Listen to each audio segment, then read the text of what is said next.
menurut pendeta atau menurut manusia, sukses dan berhasil itu ketika kita banyak uang, tidak mengalami yang namanya penderitaan, tidak mengalami kesesakan, tidak mengalami sakit penyakit, dan tidak mengalami kekurangan. Itu berhasil menurut pendeta, berhasil menurut manusia. Jadi berhasil menurut Tuhan dan berhasil menurut versi manusia itu sangat bertolak belakang. Karena berhasil menurut manusia dan pendeta itu semua diukur oleh materi. Apa yang kelihatan oleh kasat mata, jasmani.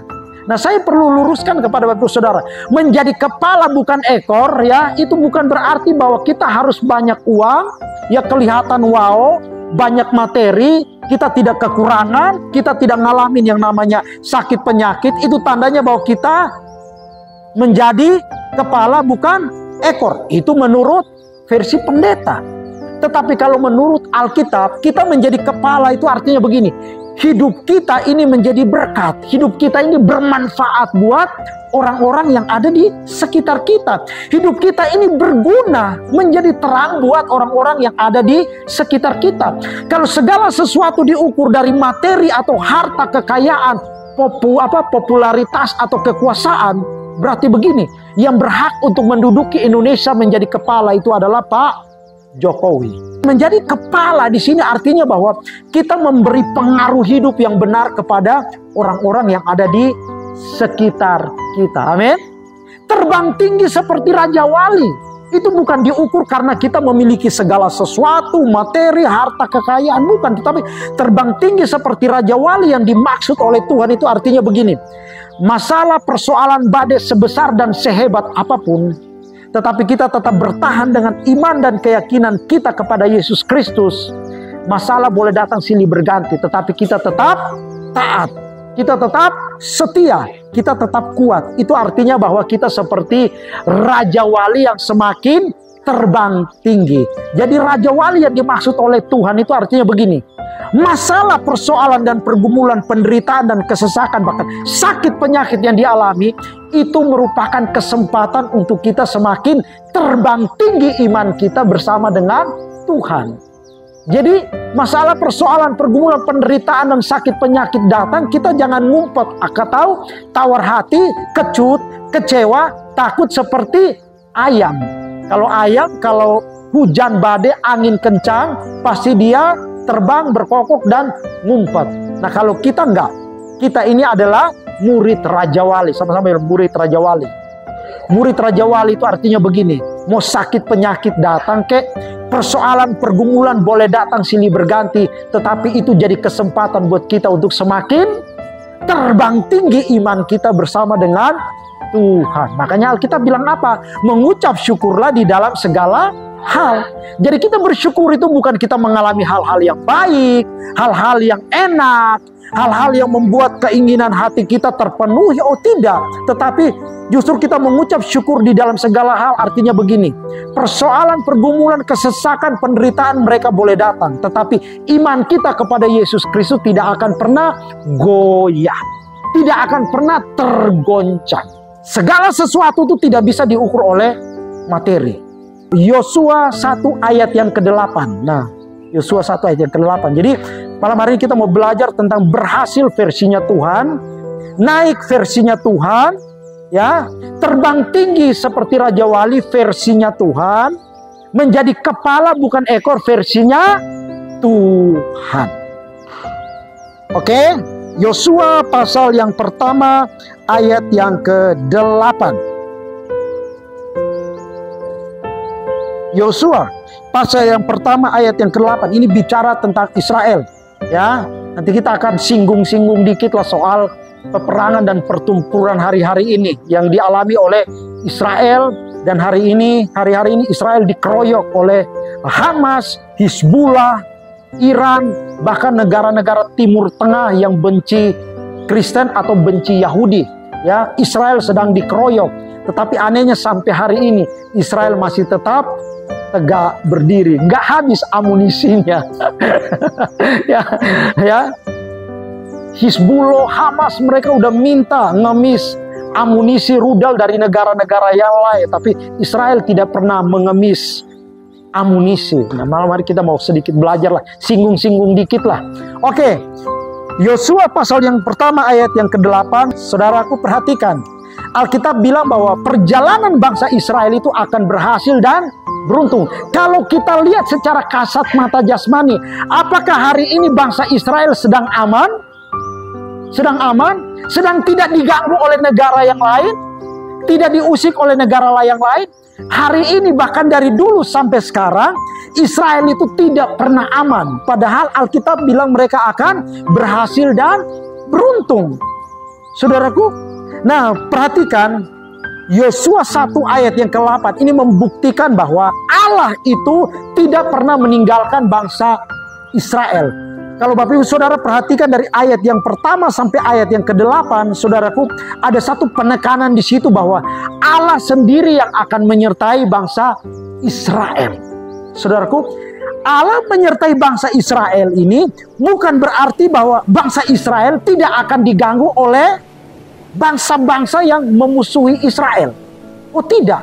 Justru Allah menyertai Israel itu karena Allah tahu bahwa Israel ini adalah salah satu negara paling kecil di dunia yang dimusuhi oleh negara-negara yang ada di muka bumi ini. Makanya Alkitab bilang begini. Alkitab berkata kepada Yosua, bahkan orang-orang Israel, supaya ingatkan kepada keturunan-keturunanmu supaya perkatakan firman Tuhan itu siang dan malam. Jangan lupa perkatakan firman Allah itu siang dan malam. Supaya apa? Supaya bangsa Israel itu mereka bertindak hati-hati di dalam perjalanan mereka. Makanya Alkitab bilang bahwa mereka akan berhasil dan beruntung. Saudaraku, berhasil dan beruntung menurut Alkitab, berhasil dan beruntung menurut Allah itu jauh berbeda dengan berhasil dan beruntung versi manusia. Berhasil versi manusia adalah saya berhasil mencapai apa yang saya inginkan, apa yang saya cita-citakan, apa yang saya mau, apa yang saya impikan, apa yang saya kehendaki, itu saya capai. Itu berhasil menurut manusia. Jadi berhasil menurut manusia itu artinya bahwa berhasil mencapai apa yang diri kita inginkan, diri kita kehendaki. Yang kita kehendaki adalah supaya anak-anak kita mereka bertumbuh dewasa dan dapatkan pekerjaan. Contohnya siapa? Alita udah bekerja. Itu kan impian, cita-cita dari Papa Tulus. Dan menurut Papa Tulus itu berhasil. Jadi berhasil menurut manusia dengan Tuhan itu sangatlah berbeda. Nah, perhatikan ya. Kalau berhasil menurut manusia mencapai apa yang kita inginkan. Tapi berhasil beruntung menurut Tuhan itu berbeda. Berhasil menurut Tuhan itu artinya begini. Mencapai apa yang Tuhan inginkan. Mencapai apa yang Tuhan rindukan. Mencapai apa yang Tuhan kehendaki. Nah, yang Tuhan kehendaki di dalam kehidupan kita ini apa? Saudaraku, Matius 7 ayat yang ke-21 Alkitab bilang begini. Bukan semua orang yang berseru-seru kepadaku Tuhan, Tuhan yang akan masuk ke dalam kerajaan sorga, melainkan mereka yang melakukan kehendak Bapakku. Berhasil beruntung naik terbang tinggi seperti Raja Wali, ya, menjadi kepala versinya Tuhan itu berbeda dengan versi manusia. Berhasil menurut Allah itu adalah mencapai apa yang Tuhan inginkan, Tuhan kehendaki, apa yang Tuhan rindukan. Nah, yang jadi pertanyaannya adalah apa yang Tuhan kehendaki, apa yang Tuhan inginkan, apa yang Tuhan rindukan dari setiap kita supaya kita ini terlihat berhasil apa? Melakukan kehendak Tuhan, bermanfaat baik buat orang lain, berguna, menjadi berkat, menjadi terang bagi orang lain. Orang lain menemukan buah kehidupan yang manis, buah kehidupan yang bisa dinikmati, bisa dirasakan menjadi berkat.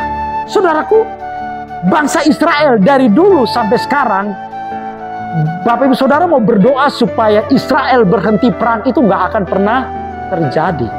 Karena Alkitab sudah memberitahukan hal itu. Israel itu gak akan pernah berhenti berperang. Negara yang dari dulu zaman ribuan tahun yang lalu sampai hari ini terus berperang itu adalah negara apa? Bangsa Israel. Tapi gak habis-habis, saudaraku. Negara tertua yang ada di muka bumi ini adalah Israel, Mesir. Coba saya mau tanya, kira-kira ada nggak sejarah negara Indonesia tahun 1000? Ada? Siapa pemimpinnya atau presiden atau rajanya? Nggak ada. Cuman yang kita tahu itu adalah kerajaan Majapahit. Itu muncul di tahun berapa? Munculnya di tahun 800, 1800 ke sekian baru kita kenali. Tapi sejarah untuk mencatat Indonesia tahun 1000 atau abad pertama kira-kira ada nggak? Ada nggak? Nggak ada. Tetapi Israel waktu awal dunia diciptakan sampai hari ini masih tetap berdiri kokoh. Jadi kalau kita berdoa supaya Israel berhenti perang, tidak akan pernah bisa terjadi. Negara kecil yang dimusuhi oleh bangsa-bangsa yang ada di dunia ini adalah Israel. Saudaraku, padahal kan Alkitab sudah bilang di Yosua 1 ayat yang ke-8. Perkatakan firman, jangan lupa perkatakan firman, terapkan kepada anak cucu, Israel itu akan beruntung dan berhasil. Coba kita lihat tanah perjanjian, nikmati susu dan madu. Apakah hari ini Israel aman-aman saja menikmati susu dan madu alam yang ada di Israel, tidak diganggu oleh rudal-rudal dari negara-negara lain? Ada nggak? Enggak. Berarti begini, berhasil dan beruntung menurut Allah dengan manusia itu sangatlah berbeda. Amin. Berbeda. Israel itu jadi sorotan. Israel itu jadi apa? Jadi sorotan semua bangsa-bangsa yang ada di bumi. Padahal negaranya kecil. Nah, tapi kok amunisinya itu nggak habis-habis. Makanya Alkitab bilang begini, perjalanan mereka itu akan beruntung dan berhasil. Kenapa? Karena Tuhan sendiri yang berkata bahwa Tuhan akan berjalan menyertai mereka. Tuhan bilang, kalian jangan menyimpang ke kanan atau ke kiri. Jangan belok. Makanya saudaraku sampai hari ini, itu mereka itu pemimpin mereka, Netanyahu, dia itu tidak pernah lupa untuk terus memperkatakan Taurat, karena itu adalah bukti penyertaan Allah buat mereka. Nah, berhubung dengan kehidupan kita orang Kristen hari ini, saudaraku, mungkin hari ini sepertinya kita di titik, kita dirudal oleh masalah persoalan pergumulan. Pasangan kita sampai hari ini mungkin belum bertobat dan belum berubah. Ya, sakit penyakit datang silih berganti. Tetapi itu bukan berarti bahwa kita tidak berhasil dan beruntung di mata Tuhan. Mungkin orang lain melihat kita, oh ternyata kok sakit-sakitan melulu. Atau mungkin kok kamu dulunya bisa jaya mengontrak 600.000 di kontrakan petakan, tapi sekarang kok cuma mampu bayar 200.000. Tapi kalau kita taat dan setia sama Tuhan, di mata Tuhan kita berhasil, beruntung. Asal kita nggak nikung sana, nggak tipu sana, tipu sana. Kalau dulu kita bisa mengontrak 600, tipu sana, tipu sini, orang lihat kita berhasil. Tetapi di mata Tuhan kita kalah, kita gagal. Tapi kalau hari ini kita cuma mampu bayar kontrakan 200.000, tetapi kita taat dan setia sama Tuhan. Orang lain boleh melihat kita biasa-biasa, tetapi di mata Tuhan kita beruntung dan berhasil. Amin. Jadi berhasil menurut Tuhan itu adalah mencapai apa yang Tuhan kehendaki, mencapai apa yang Tuhan inginkan, apa yang Tuhan rindukan. Sederhana, yang Tuhan rindukan itu adalah kita menjadi berkat, menjadi terang, bermanfaat, kita berguna buat orang-orang yang ada di sekitar kita. Itu yang Tuhan kehendaki. Makanya dengan tegas Alkitab bilang begini, buat apa kita berseru-seru, teriak-teriak habis suara, tetapi tidak melakukan kehendak Tuhan? Buat apa kita berteriak-teriak, Tuhan, Tuhan, tolong, tolong, tolong, tetapi kita tidak melakukan kehendak Tuhan? Hidup kita akan jadi sia-sia. Kekristenan kita menjadi kekristenan yang sia-sia. Jadi malam hari ini saya ingatkan kepada Bapak Ibu Saudara, rekan-rekan partner semua, Yuk sama-sama kita berlomba-lomba untuk menjadi berhasil dan beruntung di mata Tuhan, tetapi bukan di mata manusia. Amin.